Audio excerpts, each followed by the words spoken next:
सेठ चंदूमल जब अपनी दुकान और गोदाम में भरे हुए माल को देखते तो मुंह से ठंडी सांस निकल जाती। कैसे बिकेगा? बैंक का सूद बढ़ रहा है, दुकान का किराया चढ़ रहा है, कर्मचारियों का वेतन बाकी पड़ता जाता है। ये सभी रकमें गांठ से देनी पड़ेगी। अगर कुछ दिन यही हाल रहा तो दिवाले के सिवाय और किसी तरह जान न बचेगी। तिस पर भी धरने वाले नित्य सिर पर शैतान की तरह सवार रहते हैं। सेठ चंदूमल की दुकान चांदनी चौक दिल्ली में थी। मुफस्सिल में भी कई दुकानें थीं। जब शहर कांग्रेस कमेटी ने उनसे विलायती कपड़े की खरीद और बिक्री के विषय में प्रतीक्षा करानी चाहिए तो उन्होंने कुछ ध्यान न दिया। बाजार के कई आड़तियों ने उनकी देखा देखी प्रतिज्ञा पत्र पर हस्ताक्षर करने से इनकार कर दिया। चंदूमल को जो नेतृत्व कभी न नसीब हुआ था वह इस अवसर पर बिना हाथ पैर हिलाए ही मिल गया। वे सरकार के खैर ख्वाह थे। साहब बहादुरों को समय समय पर डालियां नज़र देते थे। पुलिस से भी घनिष्ठता थी।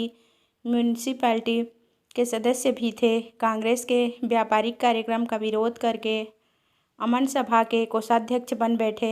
यह इसी खैर ख्वाही की बरकत थी। युवराज का स्वागत करने के लिए अधिकारियों ने उनसे 25,000 के कपड़े खरीदे। ऐसा सामर्थी पुरुष कांग्रेस से क्यों डरे?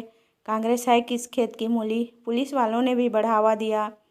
मुआहिदे पर हरगिज दस्तखत न कीजिएगा। देखिए ये लोग क्या करते हैं, एक एक को जेल न भिजवा दिया तो कहिएगा। लाला जी की हौसले बढ़े। उन्होंने कांग्रेस से लड़ने की ठान ली। उसी के फलस्वरूप 3 महीने से उनकी दुकान पर प्रातःकाल से 9 बजे रात तक पहरा रहता था। पुलिस दलों ने उनकी दुकान पर वॉलंटियरों की कई बार गालियां दी, कई बार पीटा। खुद सेठ जी ने भी कई बार उन पर बाण चलाए, परंतु पहरे वाले किसी तरह न टलते थे। बल्कि इन अत्याचारों के कारण चंदूमल का बाजार और भी गिरता जाता। मुफस्सिल की दुकानों में मुनीम लोग और भी दुराशाजनक समाचार भेजते रहते थे। कठिन समस्या थी। इस संकट से निकलने का कोई उपाय न था। वे देखते थे कि जिन लोगों ने प्रतिज्ञा पत्र पर हस्ताक्षर कर दिए हैं वे चोरी छिपे कुछ न कुछ विदेशी माल लेते हैं। उनकी दुकानों पर पहरा नहीं बैठता। यह सारी विपत्ति मेरे ही सिर पर है। उन्होंने सोचा पुलिस और हाकिमों की दोस्ती से मेरा भला क्या हुआ? उनके हटाए ये पहरे नहीं हटते। सिपाहियों की प्रेरणा से ग्राहक नहीं आते। किसी तरह पहरे बंद हो जाते तो सारा खेल बन जाता। इतने में मुनीम जी ने कहा, लाला जी यह देखिए, कई व्यापारी हमारी तरफ आ रहे थे। पहरे वालों ने उनको न जाने क्या मंत्र पढ़ा दिया, सब चले जा रहे हैं। चंदूमल अगर इन पापियों को कोई गोली मार देता तो मैं बहुत खुश होता। यह सब मेरा सर्वनाश करके दम लेंगे।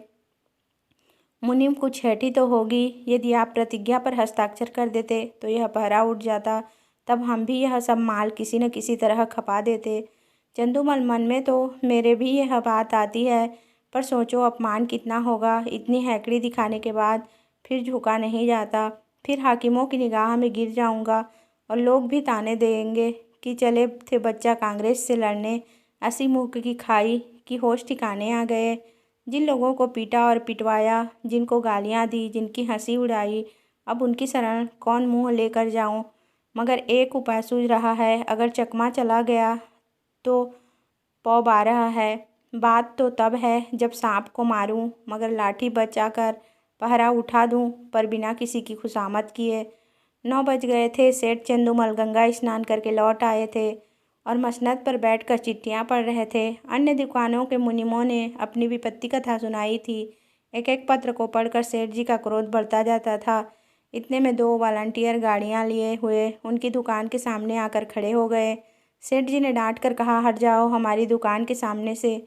एक वॉलंटियर ने उत्तर दिया, महाराज हम तो सड़क पर हैं, क्या यहाँ से भी चले जाएं? सेठ जी मैं तुम्हारी सूरत नहीं देखना चाहता। वॉलंटियर तो आप कांग्रेस कमेटी को लिखिए, हमको तो वहाँ से यहाँ खड़े रहकर पहरा देने का हुक्म मिला है। एक कांस्टेबल ने आकर कहा, क्या है सेठ जी, यह लड़का क्या टर्राता है? चंदूमल बोले, मैं कहता हूँ कि दुकान के सामने से हट जाओ, पर यह कहता है कि न हटेंगे न हटेंगे। ज़रा इसकी ज़बरदस्ती देखो। कांस्टेबल वॉलंटियरों से, तुम दोनों यहाँ से जाते हो कि आकर गर्दन मापूं? वॉलंटियर, हम सड़क पर खड़े हैं, दुकान पर नहीं। कांस्टेबल का अभिष्ट अपनी कारगुजारी दिखाना था। यह सेठ जी को खुश करके कुछ इनाम इकराम भी लेना चाहता था। उसने वॉलंटियरों को अपशब्द कहे और जब उन्होंने उसकी कुछ परवाह न की तो एक वॉलंटियर को इतने ज़ोर से धक्का दिया कि वह बेचारा मुंह के बल ज़मीन पर गिर पड़ा। कई वॉलंटियर इधर उधर से आकर जमा हो गए, कई सिपाही भी आ पहुँचे। दर्शक वृंद को ऐसी घटनाओं में मज़ा आता ही है। उनकी भीड़ लग गई, किसी ने हाँक लगाई, महात्मा गांधी की जय, औरों ने भी उसके सुर में सुर मिलाया। देखते देखते एक जनसमूह एकत्रित हो गया। एक दर्शक ने कहा, क्या है लाला चंदूमल, अपनी दुकान के सामने इन गरीबों की दुर्गति करा रहे हो और तुम्हें जरा भी लज्जा नहीं आती? कुछ भगवान का भी डर है या नहीं? सेठ जी ने कहा, मुझसे कसम ले लो जो मैंने किसी सिपाही से कुछ कहा हो। ये लोग अनायास बेचारों के पीछे पड़ गए, मुझे सेंध में बदनाम करते हैं। एक सिपाही, लाला जी, आप ही ने तो कहा था कि ये दोनों वॉलंटियर मेरे ग्राहकों को छेड़ रहे हैं, अब आप निकले जाते हैं। चंदूमल, बिल्कुल झूठ, सरासर झूठ, सोलहों आना झूठ। तुम लोग अपनी कारगुजारी की धुन में उनसे उलझ पड़े। यह बेचारे तो दुकान से बहुत दूर खड़े थे, न किसी से बोलते थे न चालते थे। तुमने ज़बरदस्ती की इन्हें गर्दनी देनी शुरू की। मुझे अपना सौदा बेचना है कि किसी से लड़ना है? दूसरा सिपाही, लाला जी हो बड़े होशियार, मुझसे आग लगवा कर आप अलग हो गए। तुम न कहते हो तो हमें क्या पड़ी थी कि इन लोगों को धक्का देते। दरोगा जी ने भी हमको ताकीद कर दी थी कि सेठ चंदूमल की दुकान का विशेष ध्यान रखना, वहाँ कोई वॉलंटियर न आए। तब हम लोग आए थे। तुम फरियाद न करते तो दरोगा जी हमारी तैनाती ही क्यों करते? चंदूमल, दरोगा जी को अपनी कारगुजारी दिखानी होगी। मैं उनके पास क्यों फरियाद करने जाता? सभी लोग कांग्रेस के दुश्मन हो रहे हैं, थाने वाले तो उनके नाम से ही जलते हैं। क्या मैं शिकायत करता तभी तुम्हारी तैनाती करते? इतने में किसी ने थाने में इत्तला दी कि चंदूमल की दुकान पर कांस्टेबल और वॉलंटियरों में मारपीट हो गई। कांग्रेस के दफ्तर में भी खबर पहुंची। जरा देर में मैं सशस्त्र पुलिस के थानेदार और इंस्पेक्टर साहब आ पहुँचे। उधर कांग्रेस के कर्मचारी भी दल बल सहित दौड़े। समूह और बढ़ा, बार बार जयकार की ध्वनि उठने लगी। कांग्रेस और पुलिस के नेताओं में वाद विवाद होने लगा। परिणाम यह हुआ कि पुलिस वालों ने दोनों को हिरासत में लिया और थाने की ओर चले। पुलिस अधिकारियों के जाने के बाद सेठ जी ने कांग्रेस के प्रधान से कहा, आज मुझे मालूम हुआ कि ये लोग वॉलंटियरों पर इतना घोर अत्याचार करते हैं। प्रधान, तब तो 2 वॉलंटियरों का फंसना व्यर्थ नहीं हुआ। इस विषय में अब तो आपको कोई शंका नहीं है। हम कितने लड़ाकू, कितने द्रोही, कितने शांति भंगकारी हैं, यह तो आपको खूब मालूम हो गया। चंदूमल जी, हाँ, मालूम हो गया। प्रधान, आपकी शहादत तो अवश्य ही होगी। चंदूमल, होगी तो मैं भी साफ साफ कह दूंगा, चाहे बने या बिगड़े, पुलिस की शक्ति अब नहीं देखी जाती। मैं भी भ्रम में पड़ा हुआ था। मंत्री पुलिस वाले आपको दबाएंगे बहुत। चंदूमल, एक नहीं 100 दबाव पड़े, मैं झूठ कभी न बोलूँगा। सरकार उस दरबार में साथ न जाएगी। मंत्री, अब तो हमारी लाज आपके हाथ में है। चंदूमल, मुझे आप देशद्रोही न पाएंगे।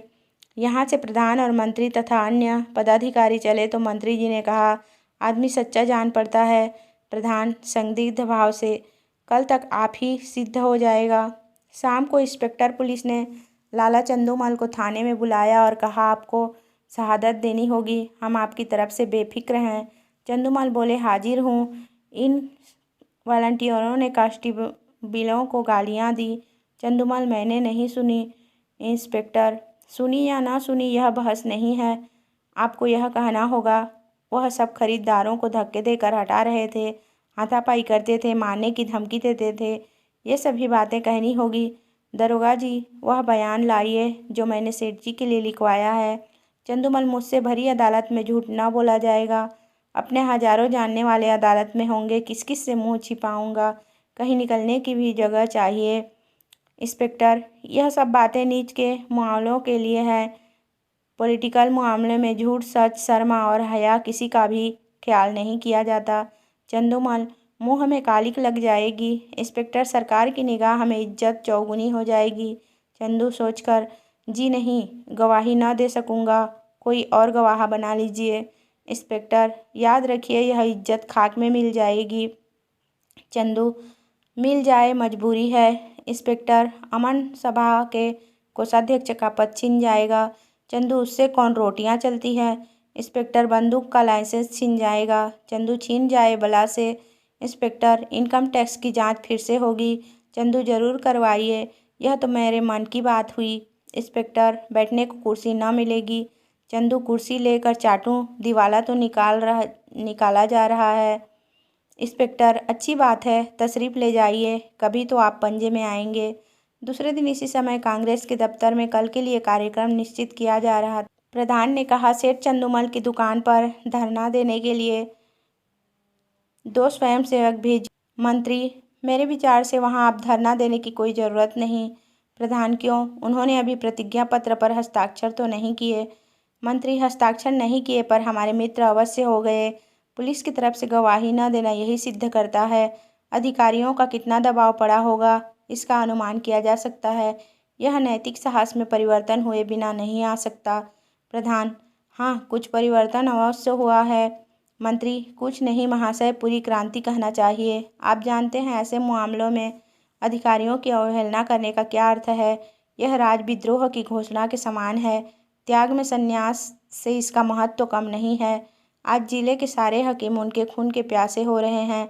आश्चर्य नहीं कि गवर्नर महोदय को भी इसकी सूचना दी गई हो। प्रधान, और कुछ नहीं तो उन्हें नियम का पालन करने ही के लिए प्रतिज्ञा पत्र हस्ताक्षर कर देना चाहिए था। किसी तरह उन्हें यहाँ बुलाइए, अपनी बात तो रह जाए। मंत्री, वह बड़ा आत्म अभिमानी है, कभी ना आएगा। बल्कि हम लोगों की ओर से इतना अविश्वास देखकर संभव है कि फिर उस दल में मिलने की चेष्टा करने लगे। प्रधान, अच्छी बात है, आपको उन पर इतना विश्वास हो गया है तो उनकी दुकान छोड़ दीजिए। तब भी मैं यही कहूँगा कि आपको स्वयं मिलने के बहाने से उस पर निगाह रखनी होगी। मंत्री, आप नाहक इतना शक करते हैं। 9 बजे सेठ चंदूमल अपनी दुकान पर आए तो वहाँ एक भी वॉलंटियर न था। मुख पर मुस्कुराहट की झलक आई। मुनीम से बोला, कौड़ी चित्त पड़ी। मुनीम, मालूम होता है एक महाशय भी नहीं आए। चंदूमल न आए और न आएंगे, बाजी अपने हाथ रही। कैसा दांव खेला, चारों खाने चित। चंदू, आप भी बातें करते हैं, इन्हें दोस्त बनाते कितनी देर लगती है। कहिए अभी बुलाकर जूतियाँ सीधी करवाऊँ। टके के गुलाम है न किसी के न दोस्त किसी के न दुश्मन। सच कहिए, कैसा चकमा दिया है। मुनीम, बस यही जी चाहता है कि आपके हाथ चूम लें। सांप भी मरा और लाठी भी न टूटी। मगर कांग्रेस वाले भी टोह में होंगे। चंदूमल, तो मैं भी तो मौजूद हूँ। वह डाल चाहेंगे तो मैं पात चलूँगा। विलायती कपड़े की गांठ निकलवाइए और व्यापारियों को देना शुरू कीजिए। एक अठवारे में बेड़ा पार है।